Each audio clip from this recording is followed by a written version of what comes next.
तो अजीजों, हर शख्स जो है, हर शख्स फायदे में जीना चाहता है, फायदे में रहना चाहता है। कोई शख्स नुकसान बर्दाश्त नहीं कर पाता। नुकसान बर्दाश्त होता और देखना नहीं चाहता। खुदा ना करे हम में से कोई ऐसा शख्स ठहरे कल को खुदा की जिम्मे जाए और 5 कुंवारियों की मानत खुदा उनसे बोल दे मेरी तुमसे कोई वाकफियत नहीं। खुदा ना करे हमारी हैसियत उस मकाम के ऊपर हो जहां पे रोता है अब्राहम लाजर को भेज, मैं जल रहा हूं। खुदा ना करे ऐसा हो किसी भी जान के साथ, कि खुदा का कलाम कहता है अगर मसीह मुर्दों में से ना जी उठता तो हमारा ईमान बेफायदा ठहरता। लेकिन फिर वाकया मसीह मुर्दों में से जी उठा और जी उठा अपनों के पास आता है। मुर्दा कब्र में होता है, जिंदा अपनों के साथ होता है, अपनों को मुहैया करने के लिए। और आज खुदा कलाम में से इस बात को बयान जो खुदा के कलाम में से हम पढ़ते सुनते,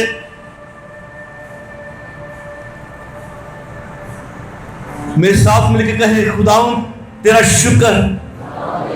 अपना हाथ उठा के बोले खुदाऊं तेरा शुक्र, तू मेरी खातर जमीन पे आया, तूने मुझे दुनिया में भेजा ताकि तेरा यीशु नाम लूं।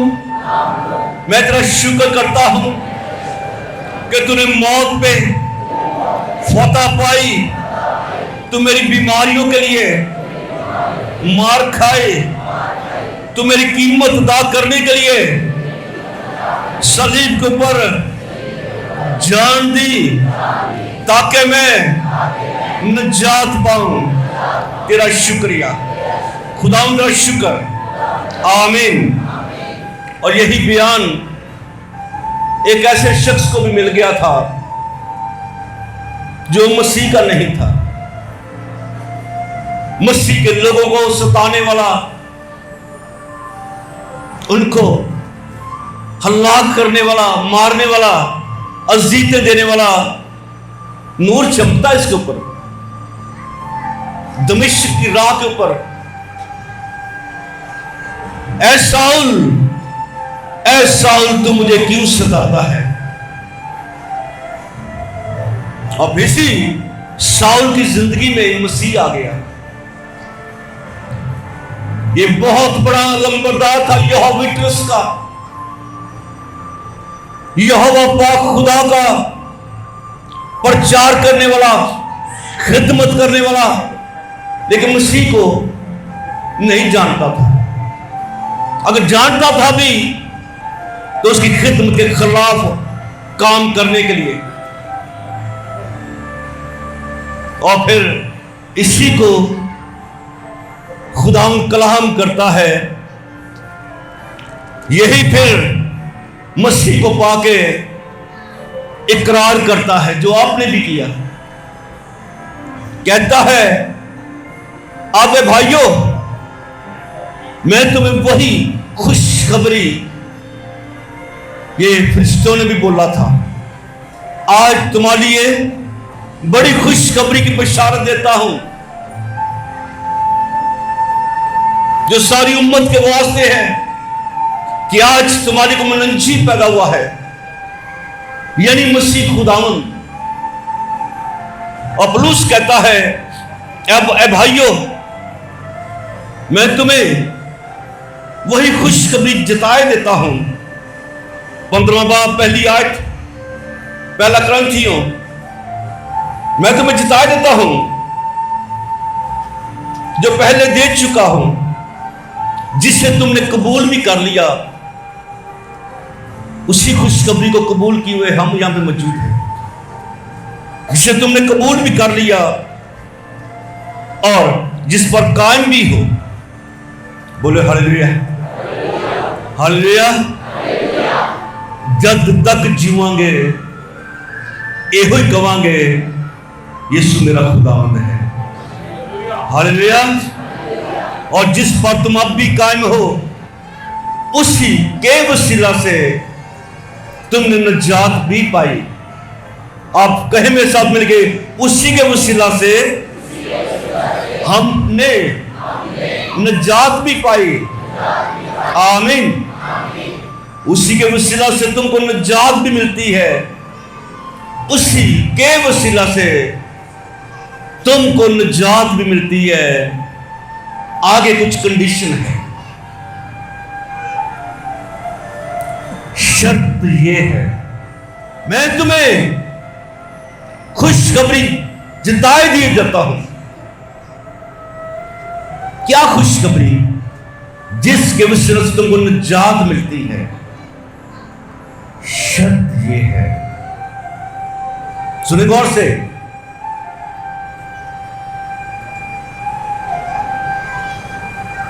बशर्ते के मतलब शर्त यह है कि वो खुशखबरी जो मैंने तुम्हें दी थी याद रखते हो। वो याद रखना अबदी, उस खुशखबरी को तुम याद रखते हो। अगर तुम याद रखते हो तो उस पर ईमान लाना फायदेमंद ठहरा, बशर्ते कि तुम उस निजात को, उस खबरी को, खुशखबरी को याद रखते हो, वरना तुम्हारा ईमान लाना बेफायदा ठहरा। अगर खुशखबरी याद नहीं है,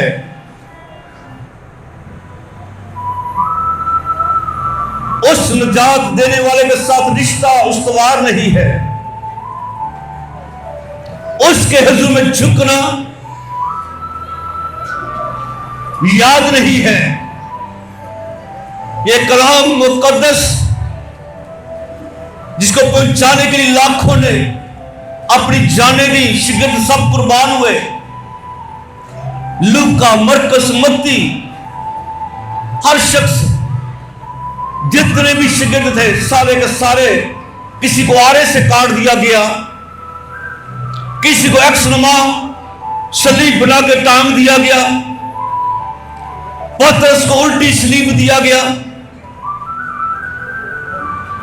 याकूब को 100 फुट ऊंचे मीनार से, मशरकी मीनार से धक्का देके नीचे गिरा दिया गया।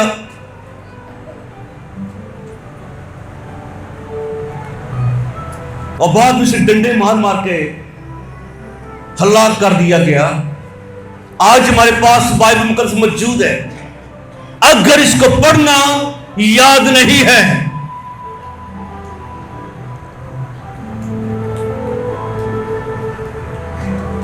तो ईमान बेफायदा ठहरा। ये बाइबल में लिखा, मैं नहीं बोल रहा। उसी के वसीला से तुमको निजात भी मिलती है, बशर्ते कि वो खुशखबरी जो मैंने तुम्हें दी थी याद रखते हो। अगर याद नहीं रखते, अगर तुम याद नहीं रखते, तो फिर तुम्हारा ईमान लाना बेफायदा हुआ, कुछ फायदा नहीं है। और जिस जिंदगी का ईमान फायदामंद नहीं है, उसे नुकसान हो जाएगा। 5 कुंवारियां ईमान में थी, लेकिन तेल नहीं था। मशरे तो हैं, मशरे ईमान को जाहिर करती हैं, लेकिन तेल नहीं है, उस तेल मशरे का क्या फायदा जो जले ना? जब तक ना भेजे जाए वो दुआ नहीं करेंगे, और जिस पर वो ईमान नहीं लाए उससे वो क्यों कर दुआ करें? किसी भी शख्स का ईमान तब तक फायदामंद है जब तक दुआ नहीं करेगा। अगर वो दुआ कर रहा है, अपने खुदावंद के हुजूर में सारे कामों को छोड़ के खुदा के हुजूर में सर झुका रहा है, उस निजात देने वाले को याद कर रहा है जिसने हमारी खातर सराय में उसको जगह मिली, धक्के खाता रहा, मुंह पे थूका गया, तोड़ा गया उसे, ओदी कदर ओ जाने जेड़ा जख्म पछाने। आज साडू बेशुमार इत्थे भी मौजूद ना, जिन्होंने याद है रात 3 बजे तक मोबाइल चलाना, और यीशु को याद कर दे। अगर तुम्हें याद हो यीशु तो यीशु के हुजूर में झुकोगे। शर्त यह है, वो खुशखबरी जो मुझे पहुंच चुकी, एवं खुशखबरी नहीं मिली, पहले अखा बनना होया, दुनियादारी को किनारा कशी हुई यदि, तब खुदावंद का नई रोशनी इसकी आंखों में आई। ऐसा जिया, अब मैं ना रहा बल्कि मसीह मुझ में जिंदा है। वही कह रहा है, फायदे की बात बोल रहा है। अगर याद नहीं है तो फिर कुछ फायदा नहीं है। कितना याद है हमें,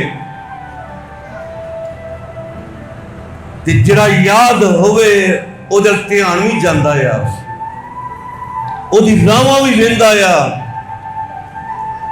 उधर गल्लां भी करदा आ, उन्होंने अपनी गल्लां दसदा भी आ। मैं तुम्हें वही खुशखबरी जताए देता हूं जो पहले दे चुका, जिसे तुमने कबूल भी कर लिया और जिस पर तुम कायम भी हो, उसी के वसीला से तुमको निजात भी मिलती है, बशर्ते कि वो खुशखबरी जो मैंने तुम्हें दी थी याद रखते हो। बोलो क्या पौलुस कह रहा है?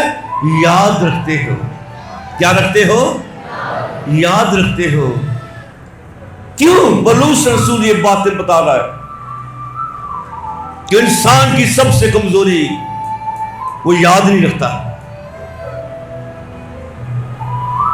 शिगिर्दों के साथ भी ऐसा हो गया। मसीह ने बोला कि मैं दुख उठाऊंगा, मुझे कत्ल किया जाएगा, मैं 30 दिन मुर्दों में से जी उठूंगा, लेकिन 30 दिन ये किधर जाते हैं? कब्र की तरफ। लेकिन बाद में याद आता है। इसलिए पौलुस को खुदावंद की तरफ से पैगाम है कि हमें याद करना है। आमीन।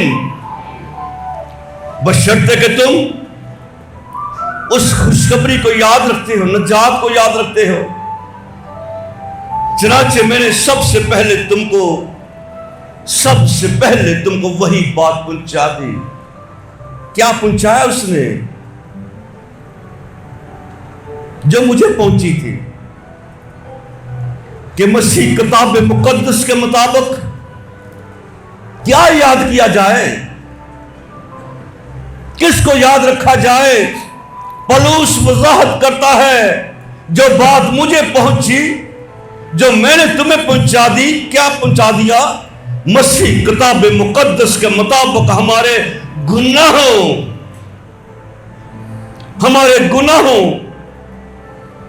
के लिए मुआ, कोई मुआ था हमारे गुनाहों के लिए, भागे दिल में से निकले हुए को वापस लाने के लिए कोई कुर्बान हुआ था। याद रखो, अगर तुम याद नहीं रखते तो फिर कोई फायदा नहीं है तुम्हारा ईमान लाना। तुम्हारे गुनाहों के लिए मुआ, दफन हुआ, 30 दिन किताब मुकद्दस के मुताबिक जी उठा। मुआ मेरे गुनाहों के लिए, दफन हुआ मेरी खातर और जी उठा अपने कौल निभाने के लिए। अगर मसीह मुर्दों में से ना जी उठता तो हमारा ईमान बेफायदा ठहरता, लेकिन फिर वाकया मसीह मुर्दों में से जी उठा। हालेलुया। तो फिर फायदा है, फायदा उठाया जाए। और मसीह खुदावन मुकाशों में फिर याद दिलानी दोबारा करा देते हैं, मुकाशों में दोबारा फिर याद दहानी कराते हैं। 30 बाब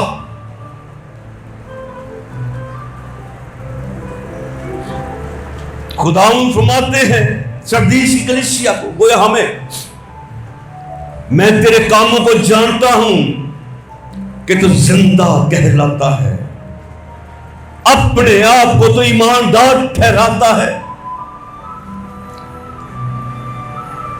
तू जिंदा कहलाता, मैं तेरे कामों को जानता हूं। जान रहा है खुदावन किड़े किड़े रात नू मोबाइल किन्ने बजे तक चलाने वाले ने थे, आज चला के आए ने रात नू, हफ्ते की रात नू क्यों नहीं खुदा के इसमें में दुआ करके आए कि खुदा तेरा शुक्र कि तू मेरी खातिर मुआ, तेरा शुक्र कि तू मेरी खातिर दफन हुआ, तेरा शुक्र कि तू जिंदा है और तू मेरा खुदा है। जान रहा साढ़े सारे कम्मां नू, मैं तेरे कामों को जानता हूं,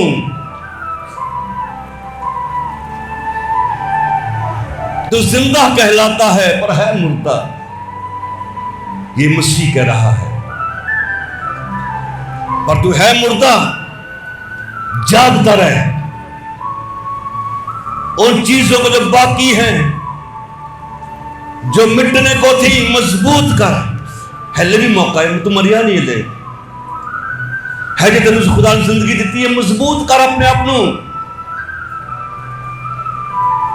क्योंकि मैं तेरे किसी काम को अपने खुदा के नजदीक पूरा ही नहीं पाया।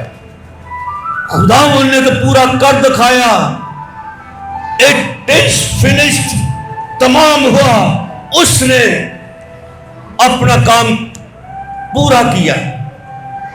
लेकिन शिकवा खुदावन का, मैंने तेरे कामों को पूरा नहीं पाया, कोई पूरा नहीं पाया, मैंने तेरे किसी काम को भी पूरा नहीं पाया। मजबूत हो जा, बस याद कर, बस याद कर कि तूने किस तरह तालीम पाई, बस याद कर कि तूने किस तरह तालीम पाई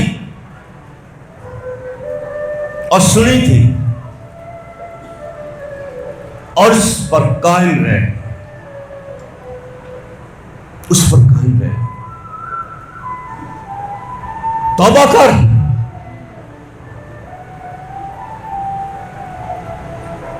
अपने कामों से जो मैं पूरा नहीं पा रहा तेरी जिंदगी में,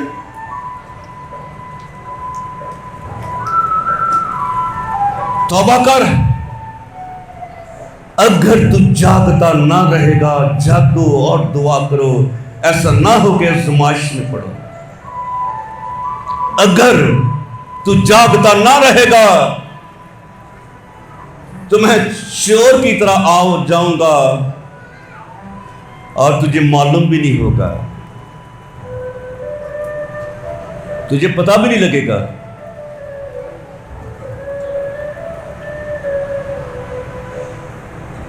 जो खुशखबरी मुझे मिली मैंने पहुंचा दी, मैंने तो पहुंचा दी कि तेरे लिए मसीह मुआ था, तेरे लिए दफन हुआ था, तेरे लिए जिंदा हुआ था। जागता रहे, अगर तू जागता ना रहेगा तुझे पता भी नहीं लगेगा। जो सो गई कुंवारियां, उन्हें पता भी नहीं लगा दुल्हा कब आया, लेकिन जब दुल्हा आया कुप्पी में तेल नहीं था।